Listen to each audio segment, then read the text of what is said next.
Oui, shalom, shalom, shalom, shalom. Plaisir encore de vous retrouver et de poursuivre avec le second témoignage. La suite, peut-être que la fin, bien là. Voilà. Donc, bien aimé, je disais que il avait promis, oui, de répondre à ce défi-là. Il avait promis, oui, de m'emmener là où je voulais être. Il avait promis de m'élever. Il avait promis, oui, de faire de moi ce que je veux. Il avait promis de me lever, oui, et de transformer ma vie. De même que la vie de Joseph a été transformée en devenant le premier ministre en Égypte, mon sauveur a bien voulu, oui, me donner cette vie-là de gloire pour permettre à mes ennemis qu'ils ont eu tort. Qu'à travers leur conspiration, à travers la haine contre moi, à travers leur méchanceté contre moi, voici ce que, oui, voici ce qui se cachait dans leur conspiration, voici ce qui se cachait dans leur méchanceté, voici ce que Dieu avait caché dans leur complot contre moi. Dieu m'a fait la promesse et la promesse devait s'accomplir. Mais par qui? Oui, parce que lui, il passe toujours par quelqu'un pour arriver, pour s'exprimer. De même que il s'est servi des frères de Joseph pour que pour qu'ils puissent le vendre et en plus qu'il se retrouve en Égypte dans la maison de Potiphar et que après en prison par les rêves qu'il a expliqué où il va se retrouver dans la cour du il va se servir toujours des personnes, oui, pour arriver à se glorifier dans ta vie. Voici comment est-ce que trois principaux acteurs vont entrer dans cette vie d'élévation que Dieu a prévue pour moi. Je ne vais pas citer le nom. Ils vont se reconnaître.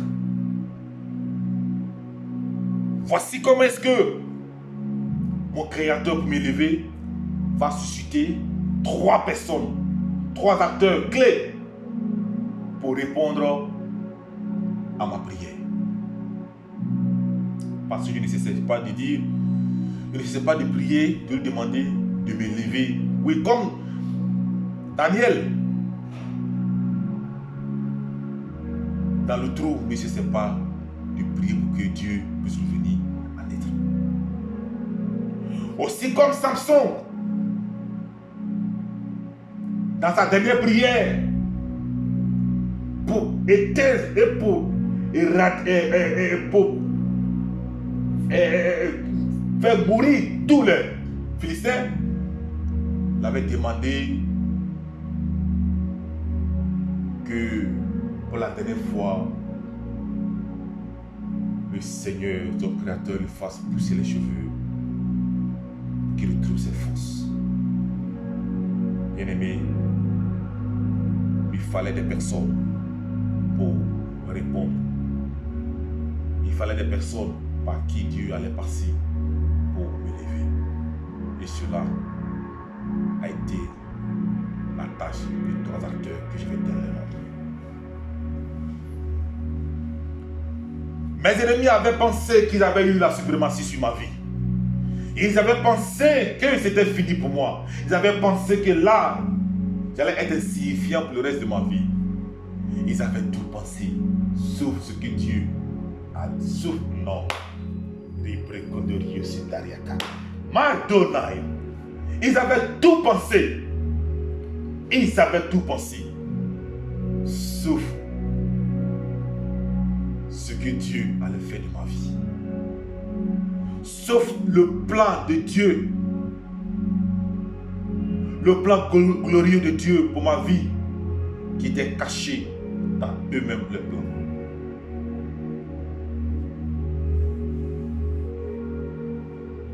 Voici qu'un jour, les corbeaux, les personnes que j'appelle les corbeaux, parce que bien aimé, le corbeau n'est pas toujours un oiseau que nous devons regarder comme un oiseau vulnérable. Parce que je crois bien que dans le livre du roi, Dieu s'est servi de ce corbeau-là pour nourrir les prophétiques. Bien-aimé, Dieu va susciter. Dieu va faire entrer 3 acteurs dans ma vie pour se glorifier.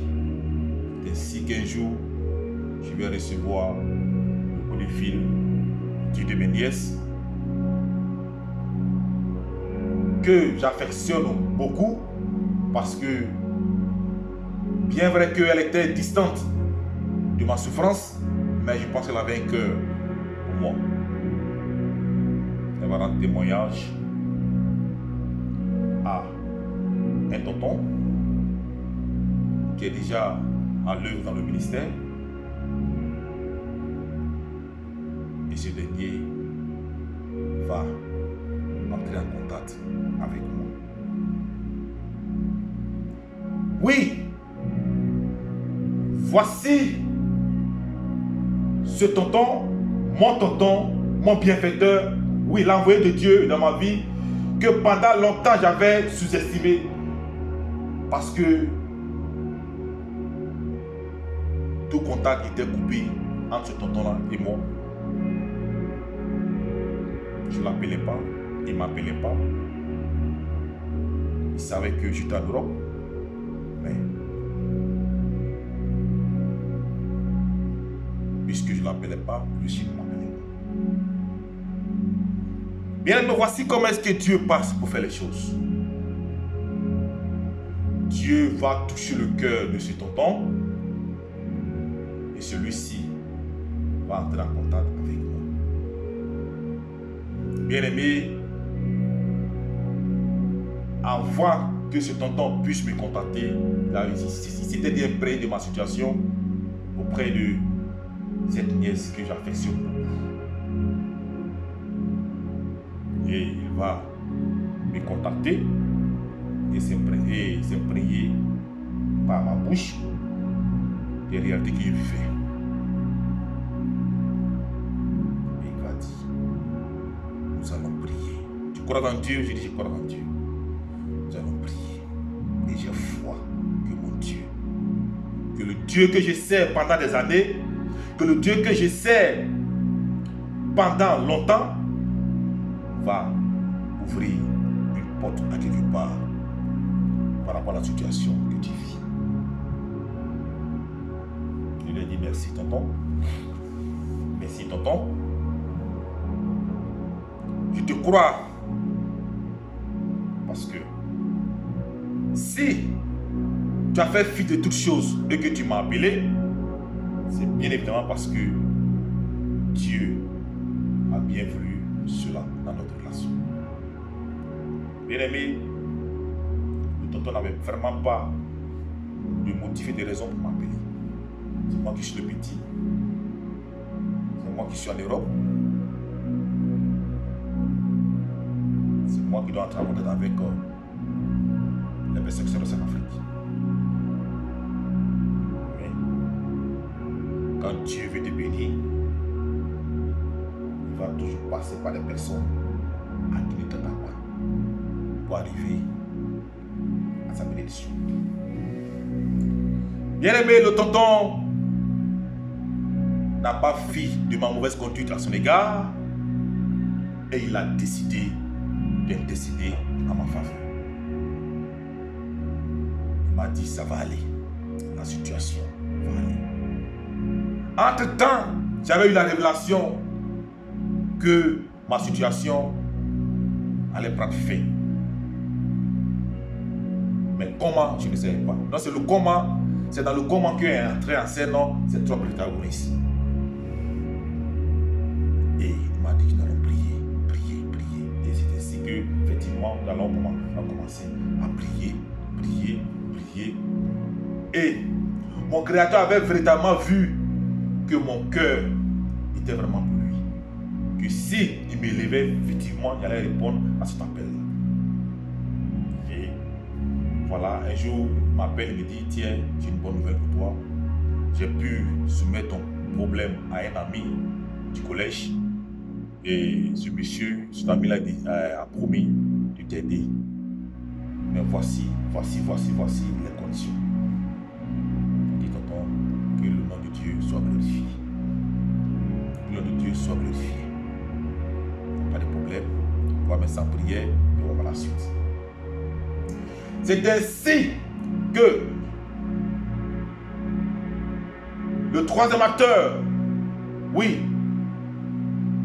qui est pour moi le véritable corbeau. Bien aimé, le corbeau, je vais vous expliquer une fois dans les choses. Je vais vous expliquer comment ça se passe. Quand j'appelle un acteur, une personne, un bienfaiteur corbeau, ce n'est pas au sens péjoratif, mais c'est un sens. C'est comme ça que moi je vois quelqu'un, un inconnu, qui peut venir à ton secours au moment où tous tes proches l'ont rejeté. Donc, voici comment est-ce que le troisième corbeau, oui, va rentrer en scène. Le troisième corbeau qui est l'ami à mon tonton. Monsieur humble, monsieur distingué, qui a vraiment un cœur, pour l'être humain. Je vais bénir la vie de ce monsieur-là. Et je vais bénir sa vie. Oui. Chaque fois que je me mettrai en genoux pour remercier mon Dieu, je vais toujours le remercier. Parce que on ne peut pas voler au secours de quelqu'un qu'on ne connaît pas. Mais Dieu sait faire les choses. Dieu sait faire les choses.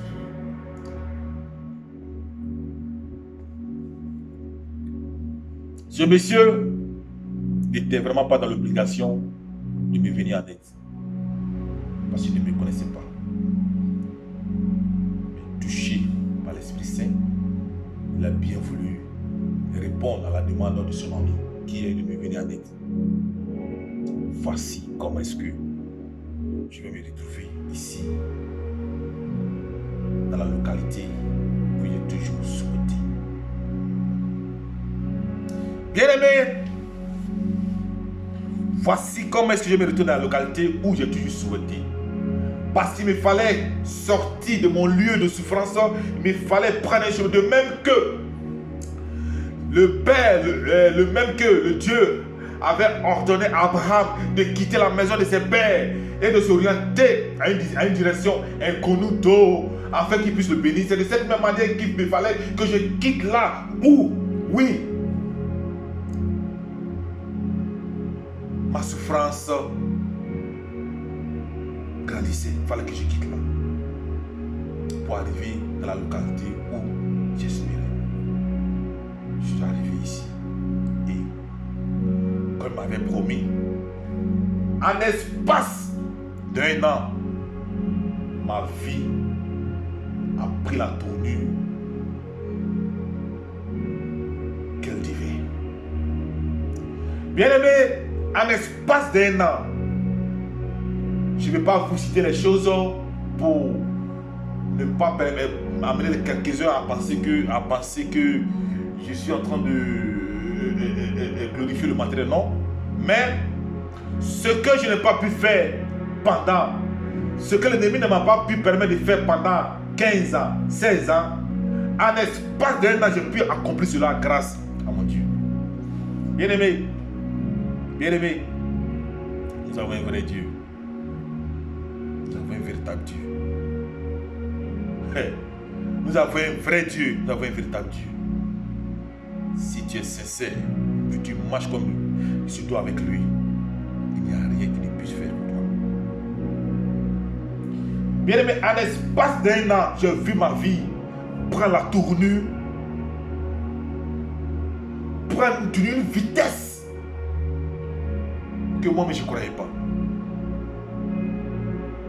Je ne croyais pas. Mais il me disait toujours, il te dit, si tu mets ta foi à moi, tu mets ta connaissance à moi, je te ferai voir des choses merveilleuses, des choses grandioses. Notre Seigneur ne ment pas, les amis. Notre Seigneur ne ment pas. Notre Dieu ne ment pas. Notre Créateur ne ment pas. Celui à qui nous avons mis notre foi ne ment jamais. Il ne trahit jamais. Il prendra le temps qu'il faut. Mais il ne ment jamais. Quand il décide de te conduire, quand il décide de te mener, de quitter ta vie, quand il décide de te bénir, peu importe l'armée qui va s'élever contre toi, peu importe l'armée des ennemis, mais bien aimé, je te dis que s'il décide de te lever, s'il décide de te bénir, il prendra toujours la suprématie sur tes ennemis, afin que la destinée glorieuse qu'il a prévue dans ta vie là puisse éclore. Bien aimé, nombreux ont été mes ennemis qui se posaient la question, comment est-ce qu'il a fait? Comment est-ce qu'il a fait pour être ici? Comment est-ce qu'il a fait pour arriver là où il est? Parce que pour eux c'était fini. Parce que pour eux c'était fini. Bien aimé, tes ennemis savent là où ils veulent arriver avec toi. Tes ennemis savent ce qu'ils veulent faire de ta vie. Mais la destinée glorieuse de Dieu pour ta vie va toujours leur échapper. Si tu crois que Dieu fera échapper à tes ennemis son plan glorieux pour ta vie, bien aimé, dis un bon amen et sois propriétaire de cette parole. C'est ce qui s'est passé.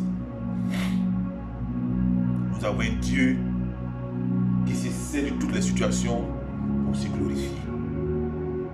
Et je suis un digne exemple de ce que Dieu peut faire de la vie de quelqu'un qui est acculé, qui est détesté, qui est rejeté. Il sait ce que Dieu est capable de faire de la vie de cette personne.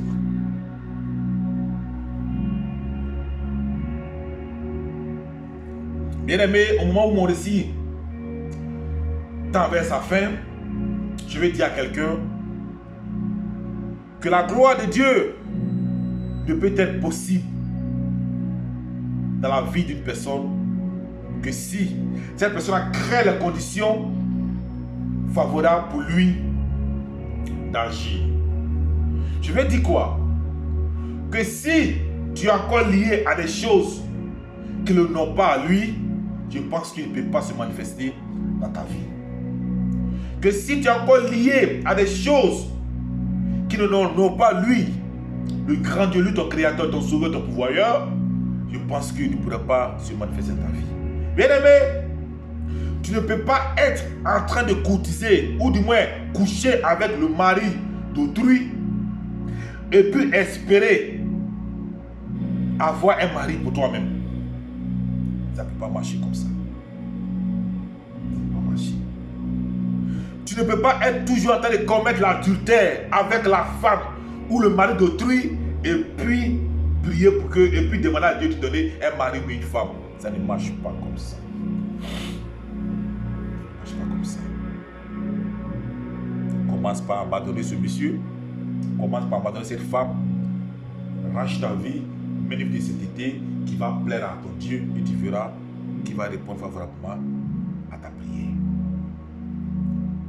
Bien aimé, dans ma marche avec lui, pour que j'arrive là où je suis, il a fallu que j'ai décidé d'abandonner ce que le péché qui me liait et qui m'amenait toujours à rejeter l'appel. Il a fallu que je prenne une décision de me séparer de ce péché-là afin que lui puisse glorifier dans ma vie.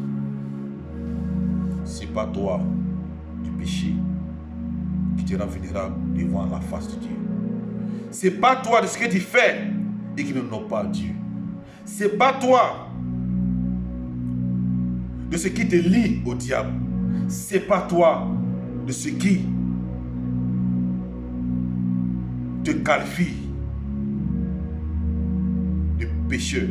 C'est pas toi, bien aimé, les choses qui te rend vulnérable aux yeux de ton Créateur et tu verras sa gloire s'accomplir dans ta vie. Je vais bénir la vie de quelqu'un et je vais croire que ce témoignage-là va édifier quelqu'un à avoir confiance en Dieu. Va édifier quelqu'un, va amener quelqu'un à croire que peu importe la situation, peu importe la situation dans laquelle on peut se trouver, il y a toujours quelqu'un qui peut voler toujours à nos secours. Il y a toujours quelqu'un qui peut voler à nos secours. Devant la mer rouge, il a fallu que Moïse il lève son bâton, qu'il y ait un passage pour le peuple d'Israël pour traverser.